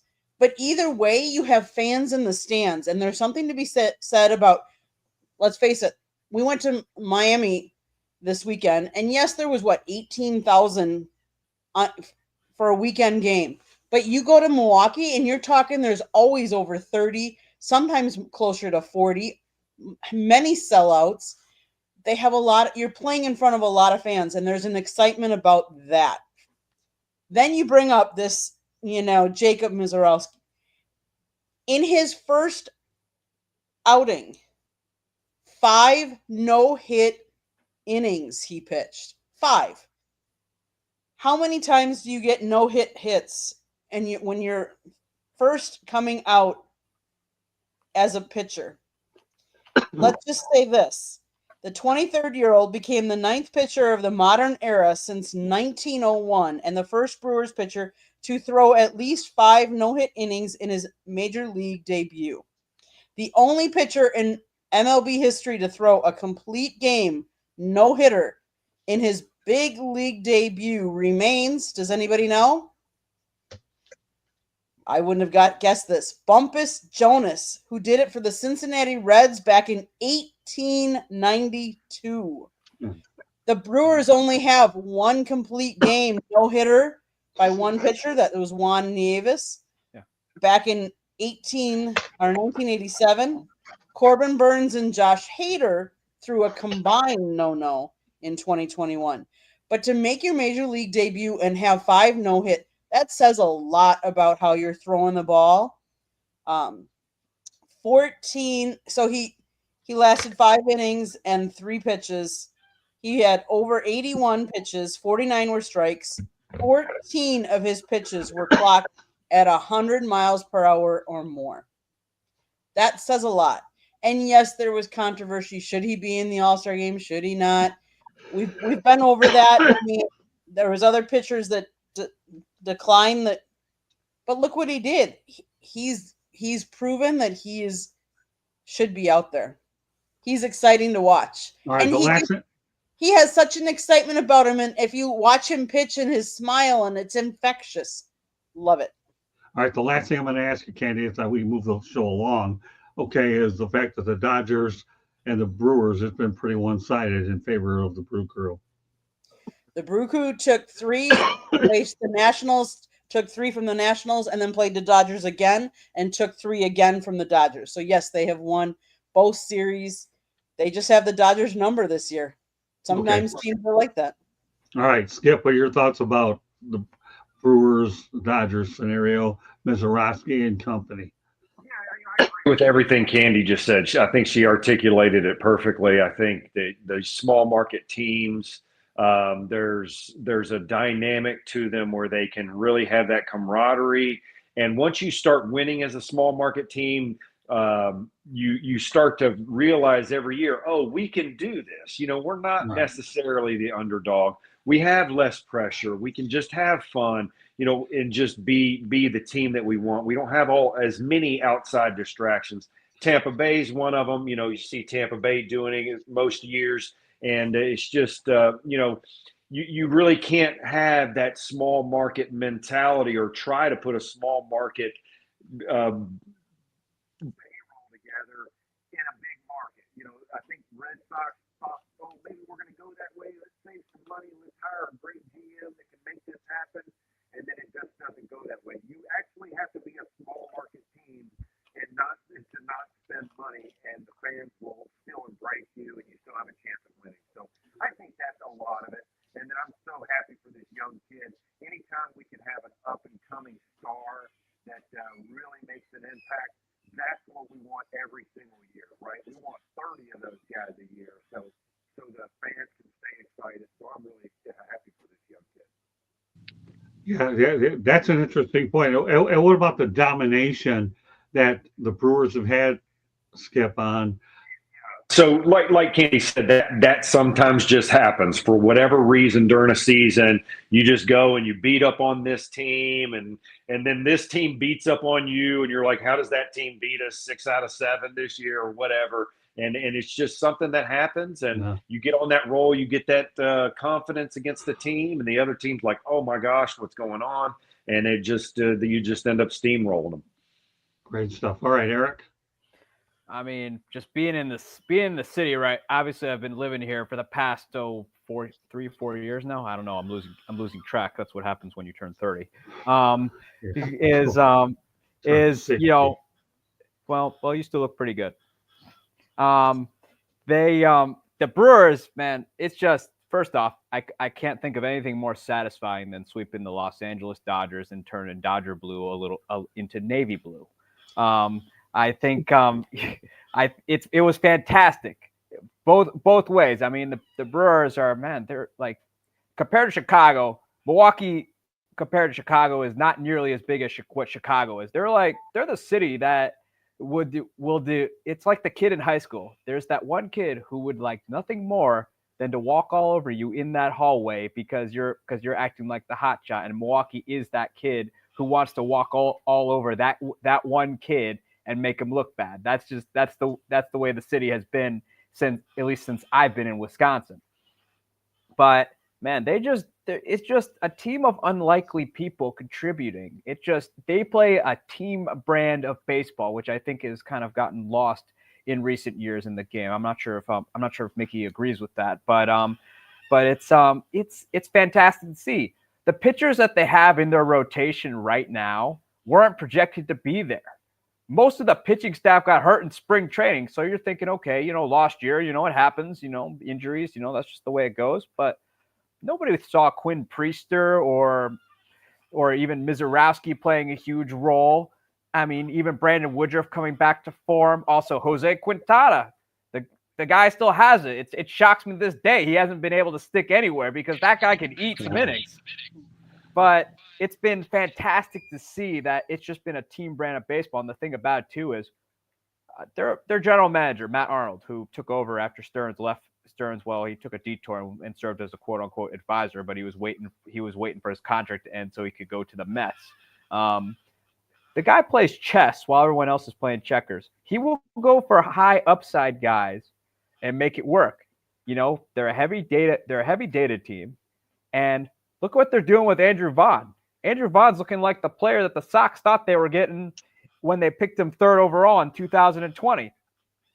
They're just that team that, yes, there's less pressure, but they like to surprise everyone. At this point, every time we think the Brewers are going to take a step back, they're right in the thick of that race. And I think Mickey can attest to this too, is the players, and I'll say this until I'm dead, and you can write it on the grave too.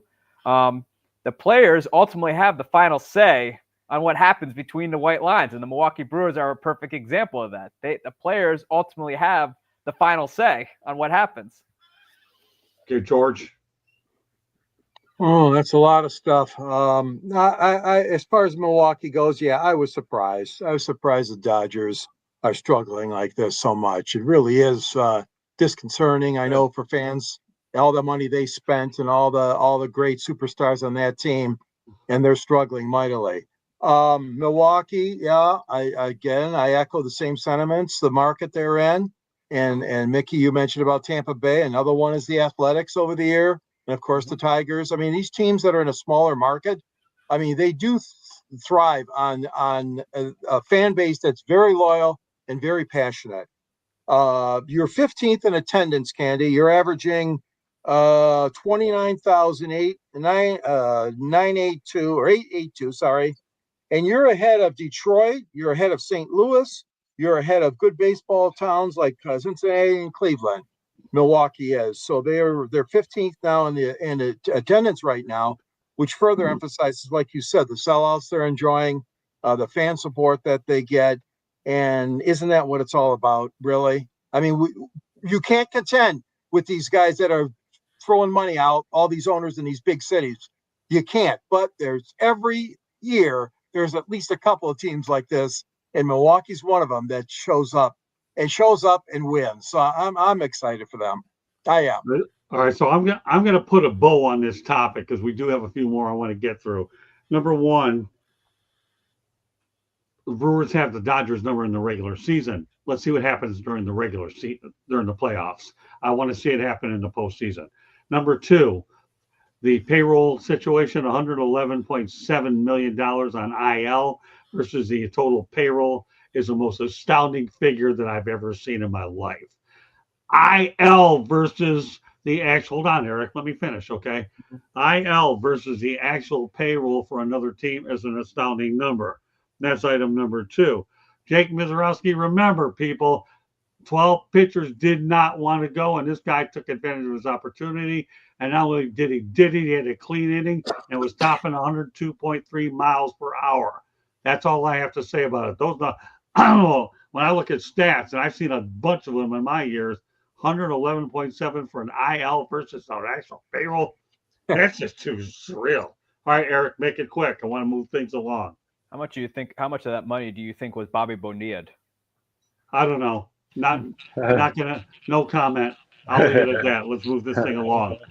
But those three things there. Let's see what happens with the Brewers and the Dodgers in the postseason. That's what I have. But at least they had something to build on during the regular season. It's not only what you do leading into the midseason, it's how you fare later on. And that's what we have. All right, I want to really move these topics along a little quicker. Rapid fire, George Eichhorn. JD Martinez, does he land in a major league uniform at the end of the year, by the end of the year? Boy, and I really liked him as a batter. I'm not quite sure if he can still make a comeback, but if anybody can, it's him. I mean, he's always kept himself in great shape. Detroit tried to resurrect his career, and they did when he came over from the state of Texas. And he's, as we know, he's been around many teams ever since, including the Red Sox. But you know what? It's very competitive out there, and he is getting a little older, obviously.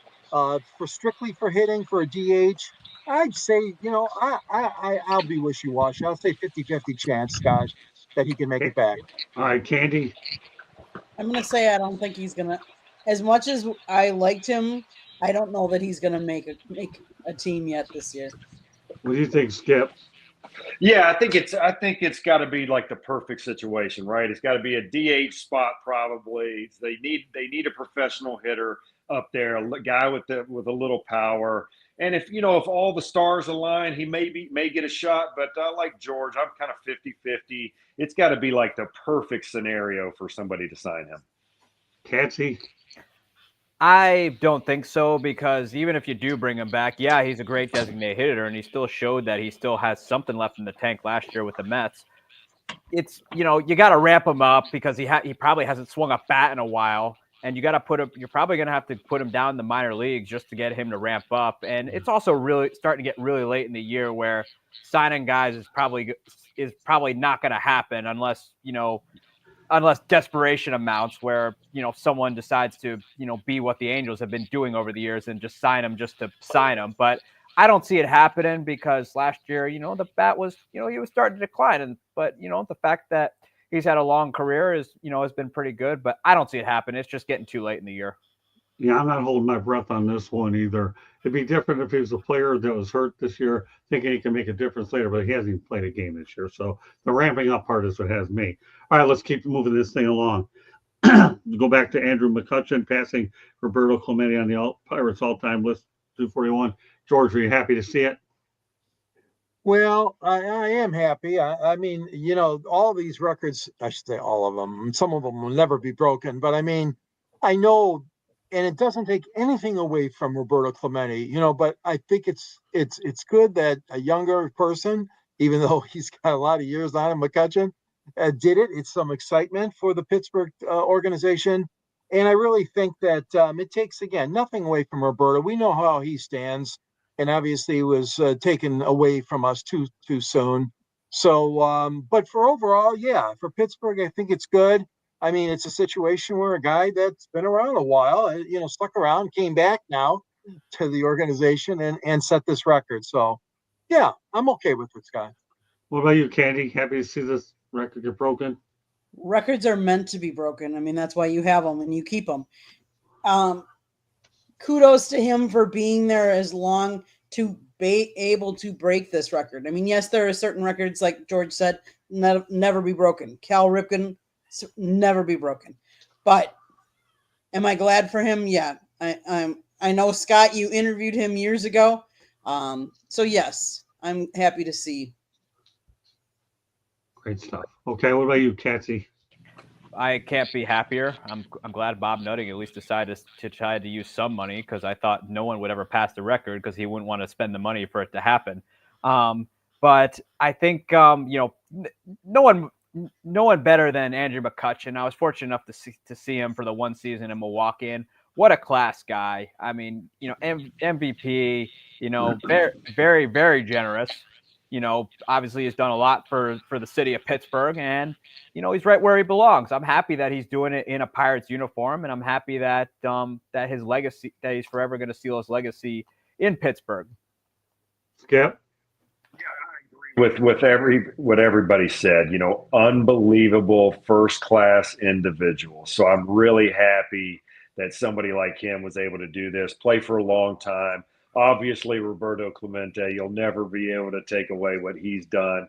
That's just legendary status, and it always will be. But Andrew McCutchen, one of the greatest guys to play the game, and I'm glad that he got this opportunity to play long enough to set this record.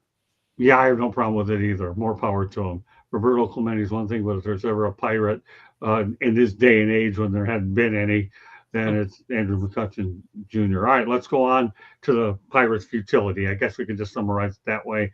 Clarky gave us his version. Now we'll talk about Bob Nutting. Is there a case that he could be the worst owner in baseball? They had 20 straight losing seasons. I know the widow of Roberto Clemente was hoping it wouldn't hit 21. Thankfully, it didn't. Skip, what do you think about the Pirates? I mean, Bob Nutting, now that you are actually on our side of the coin in the media, you have the right to be able to be critical of this guy and talk about the what's become the Pittsburgh Pirates for even them to get hovering around the 500 mark for 123 years of baseball. That's bad. What do you think, Skip? Obviously a tough, long stretch for Pittsburgh lately, right? I mean, that's just not what you want if you're a fan.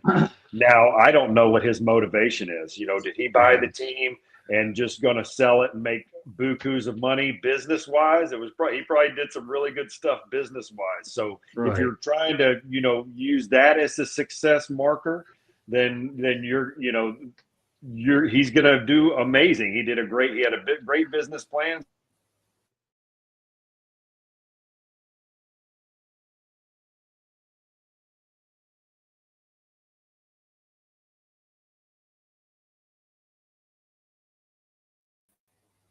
For the fans. And if you're not going to spend the money that it takes for the fans to have the product they deserve on the field, then you know what? Go ahead and make your little profit and sell the team to somebody else. Or, I don't know, bring in some other people that are going to spend some money and co-own the team or something. But let's put a product on the field that's going to be better than what they put on there lately. So let me put you on the spot. Was that a team you would have considered managing yourself? I mean, let's face it, managers are judged by whether you get another opportunity is one thing, but you don't want to risk your reputation taking a job that can make it even more difficult for you to go out there and land another one later. That's not a job that most people are coveting since they're not spending any money. And we see how many great managers have gone through there, like Paul Tracy was another one. A lot of guys that have failed there. Is that something you would have considered taking? I mean, now you're on my side. Yeah, I think unless you're already a shoo-in for the Hall of Fame, anybody's going to take it, right? You have to take the job when it's available because you might never get the chance again. So yeah, you take the job and you do your best to turn the organization around and do things. So yeah, I would definitely take it, and I would enjoy every minute of it. But yeah, unless I'm Terry Francona or somebody, they can say no. Guys like me can't, and I wouldn't. All right, I appreciate that response. Great stuff, Skip. All right, Eric, let's bear in mind time is something. If you want to get your rant, but I want to make sure you get fair opportunity here. Oh, Bob Nutting is a classic example. It's just because you have a lot of money doesn't mean you're smart. I think that it's a shame. Pirates fans are great. They're passionate. You saw when they had that one sliver of the postseason from, I think, 2013 to, I believe, 2015, where PNC Park can get loud. I mean, Johnny Cueto dropped the ball because it got so loud. I mean, they love their Pirates, and I think it's really unfortunate because I've seen a lot of great players pass through that organization, and it's just really, really unfortunate and, quite frankly, really sad to me. I don't know what Bob Nutting is doing. I'm not sure how you can be complacent as you are unless you're Dick Monfort in Colorado. I think that it's just really unfortunate because to be truthful, baseball's fun when the Pirates are competitive, but until Bob Nutting decides to open his man purse, I don't think the Pirates are going to be competitive anytime soon. George. Yeah, I mean, this has really been a struggle, obviously, at Steel City. A guy that I knew from work many, many years ago, Frank Greco, and Frank lives in near Harrisburg, but he would always tell me about how his great team was doing, the Pirates. And, those were back in the days, let's face it, the Willie Stargell days and Dave Parker. They had some great players, and it is a great baseball town. The problem is that the owners, some of them just don't get it right, or they don't have the formula for success. I mean, it really does happen a lot, unfortunately. In baseball, like you said, Eric, I mean, you are a success in your business, in your life, your career, no matter if it was building boats or selling cryptocurrency or whatever these guys did in their lifetime to make all this moolah. But then when it comes to running a team, it's just nothing is guaranteed and there's no script that is automatic. And I think that's where a lot of owners struggle. They don't listen to advice they could get from solid people in baseball or in sports. And I think Bob Nutting is a perfect case of that. Katie. Due to Nutting's perceived tendency to put profits ahead of competitive product on the field, he is often ranked in both the local press and nationally as one of the worst owners in sports, earning the nickname Bottom Line Bob. Despite being the 10th richest owner in MLB, the Pirates have consistently been the bottom third of payroll under his direct ownership. He's turned away Dallas Mavericks owner and Lebanon native Mark Cuban from buying the team around the time the Nutting family was becoming majority owners. He's also turned down bids from the Pittsburgh Penguins owner Mario Lemieux and Ron Burkle, as well as Pittsburgh Steelers minority owner Thomas Tull, insisting that the team is not for sale.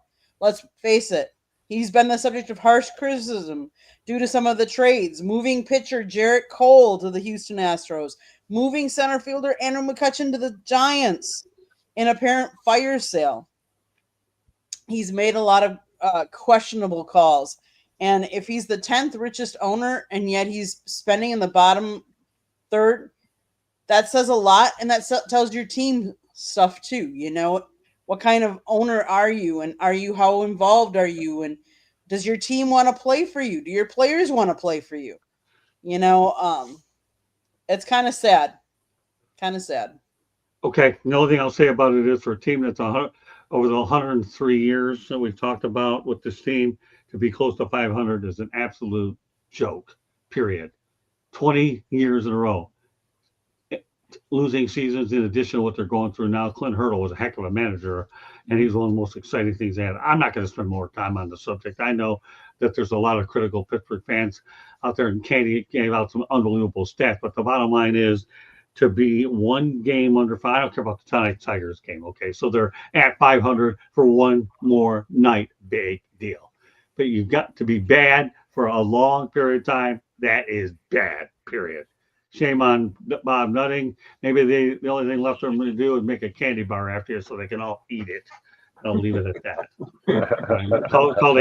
I'll bet you if I were a marketing guy, what do you think, Skip? You and I could get there. We can call it you and I are going to go in partners on this called the Nutting Bar and sell it in Pittsburgh. What do you think? Perfect. You like that idea? Okay.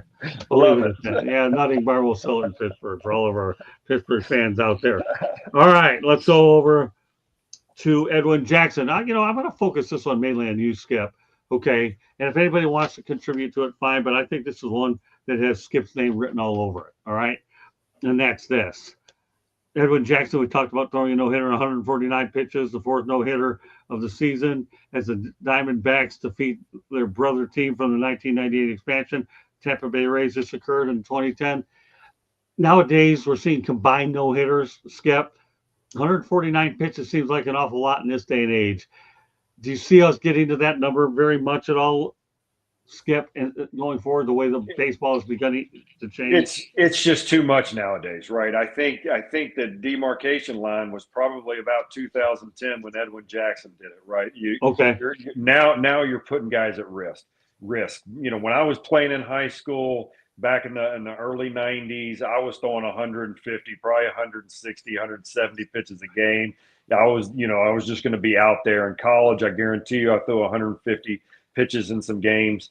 And in the minor leagues, there was times I was 120. So, pushing guys to 140, 150 back then. I mean, Nolan Ryan, those guys, they were throwing probably 200 pitches at times, 180, right? So it's just kind of stair-stepped down as time has gone on, and to do it nowadays, the manager needs to get fired if they leave a guy out there for 150 pitches, because even in the little leagues now, these guys in the big leagues are young enough where when they were playing little leagues, you had pitch counts and pitch restrictions, so they've never done it, and then you're just messing with somebody's career if you leave them out that long.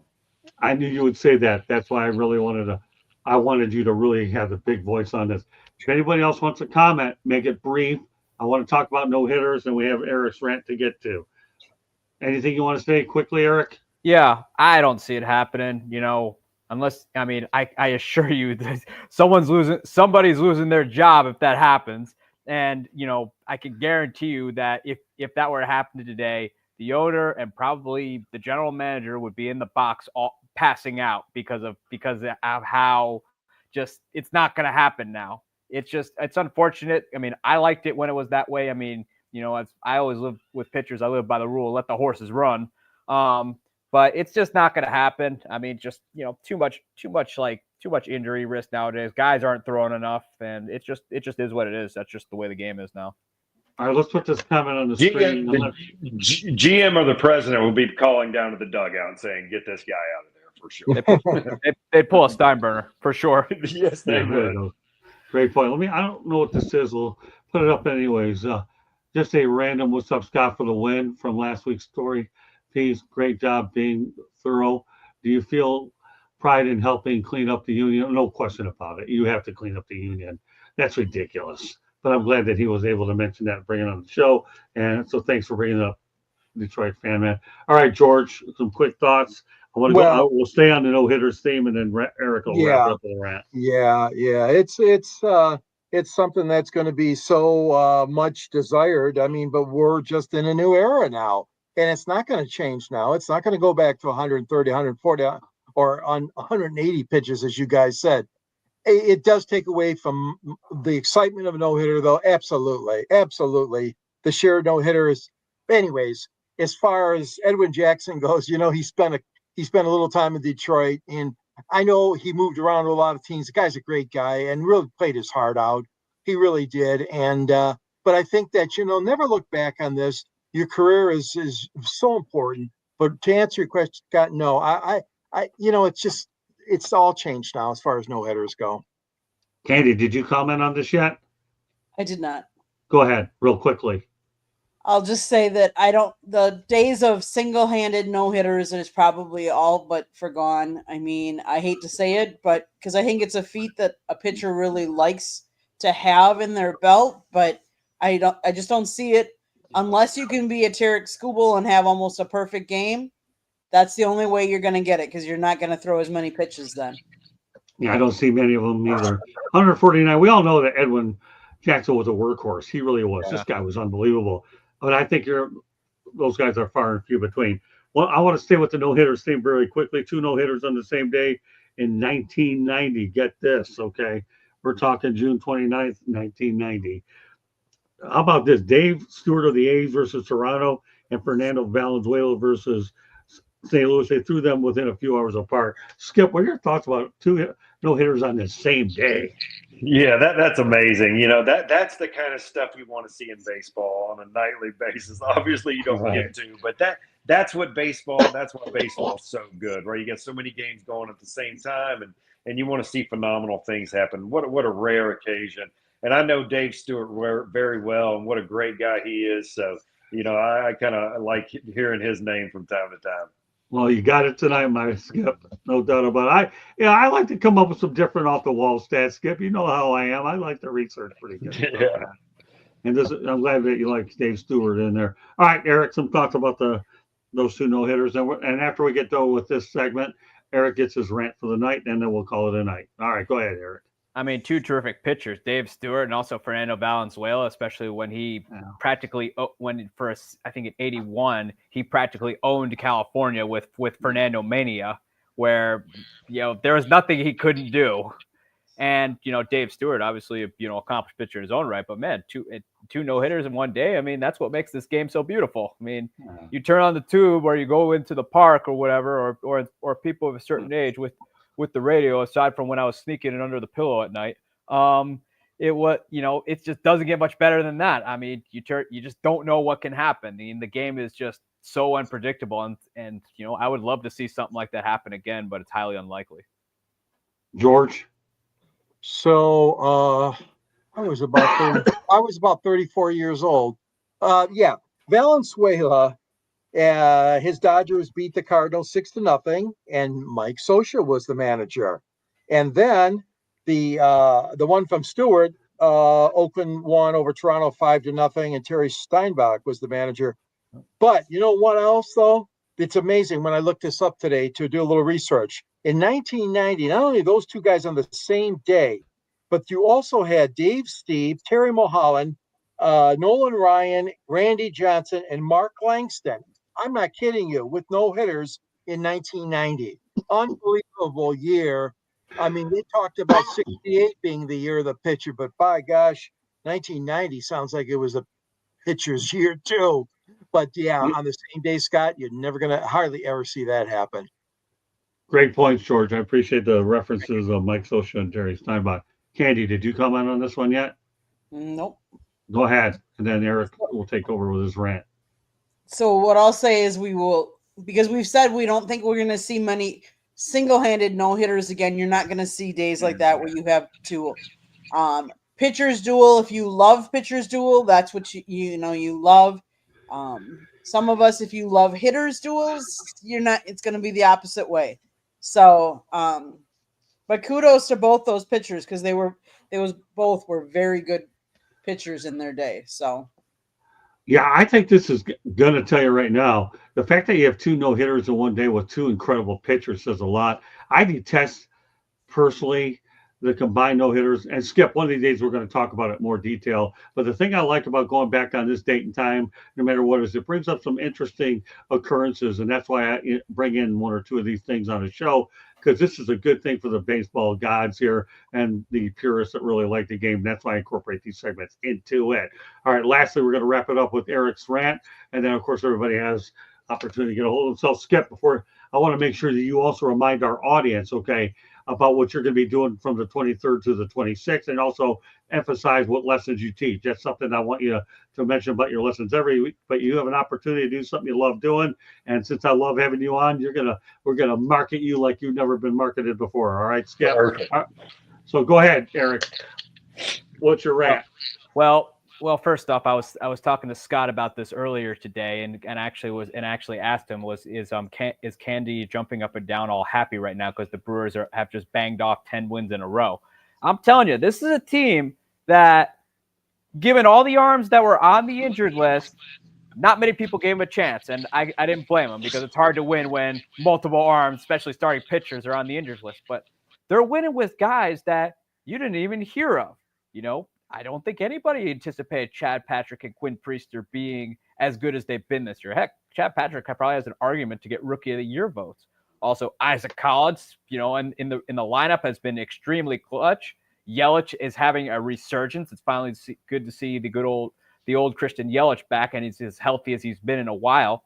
Andrew Vaughn, another guy, especially with Hoskins going down for the next month, he's come back and looked like the player the White Sox thought they were getting. It's fun to watch this team. I'm telling you, this is a team that is not getting the run nationally that I think they should be getting.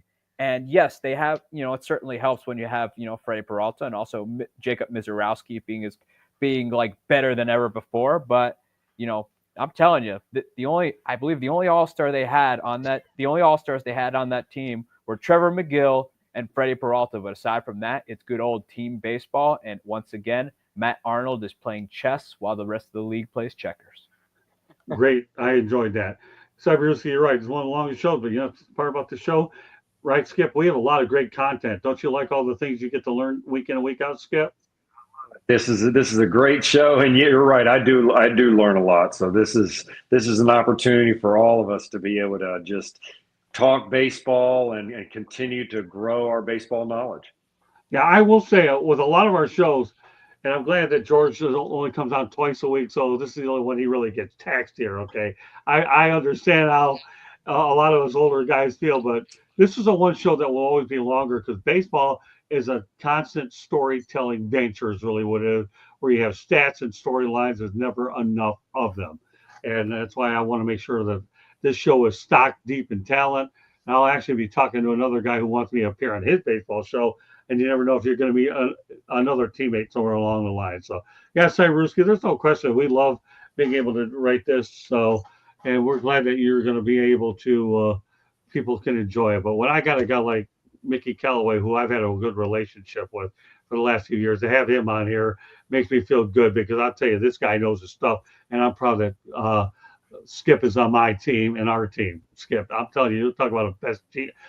Addition I've had all years. You definitely are right at the top of that list, my buddy. All right, don't you ever forget that. I appreciate that. Thank so you. With that said, you can let everybody know what you're doing this weekend. All right, Skip, what are you doing? You back So I have the honor of being the head coach for the 2027 graduates in the Futures game in Atlanta. So I'm taking all of the best 16-year-olds in Mississippi, and we're putting a team together. We're going to go play in Atlanta, and I'm really excited about it. Lake Point. There's a great ballpark there called Lake Point. It's first class, and it's going to be a great opportunity, and just teaching lessons. And I have some exciting news for you. In a couple of weeks, I just purchased about 50 acres. Not too far from here, and I'm going to expand my lessons to on my own property.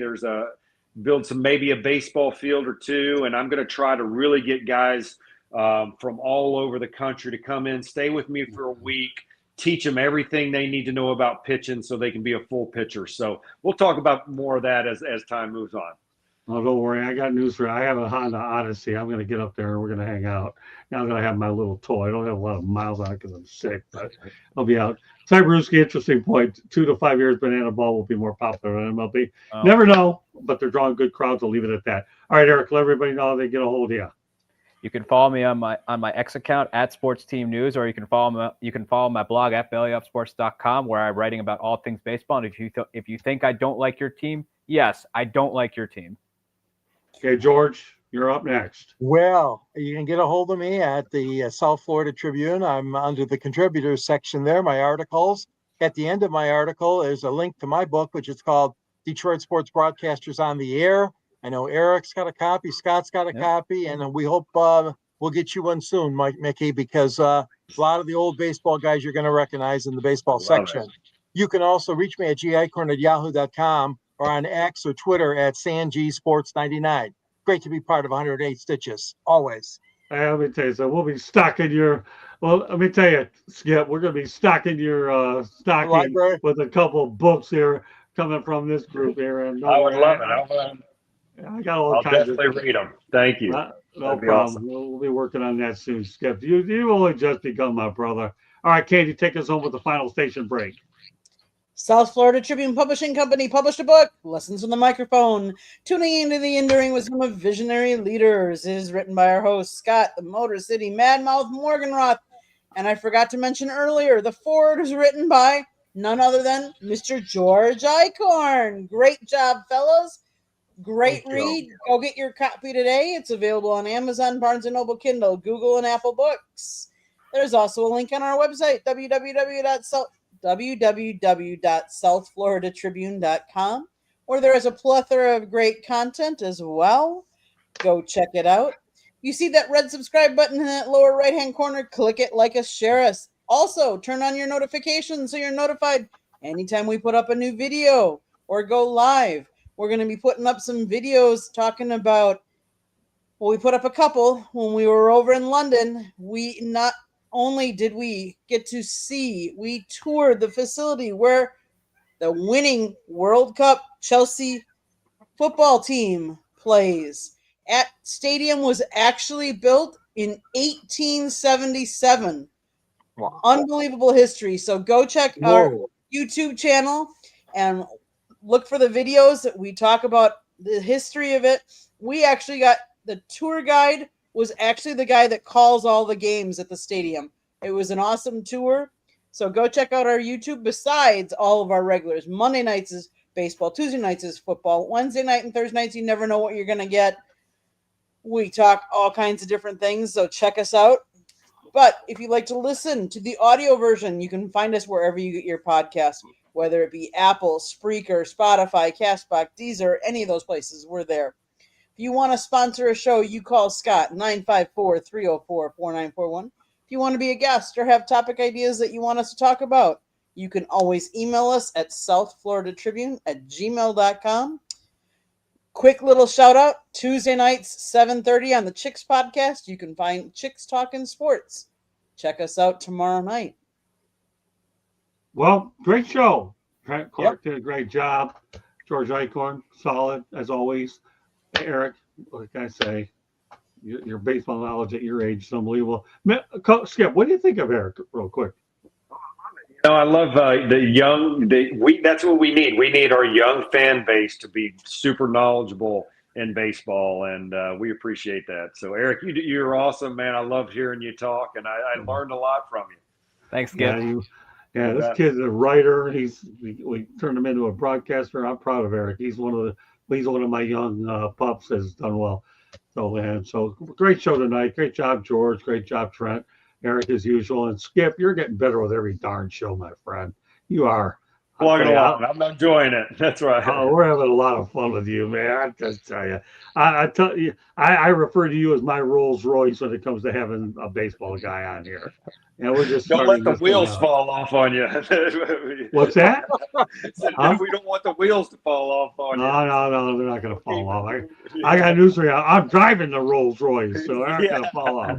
That's a part I'm throwing in there. But meanwhile, that does it for tonight's edition of 108 Stitches Baseball Talk. So on behalf of George Eichhorn, Trent Clark, Candy Ebling, our skipper, Mickey Callaway, and Eric Katz, we'll see you next Monday night. Thank you very much. Hope you enjoy the rest of the program, the rest of the weekend. A lot of great videos coming up from overseas. We'll catch you next time. God bless everybody, and we appreciate all the participation in the chat room. Every one of you guys are absolutely fantastic. Thanks for joining us. We'll see if we can do better next Tuesday night. In fact, I know we'll do our best to do better next Monday night. There you go. Get my days all mixed up. Who cares? But I'm getting caught up on my sleep. Good night, everybody.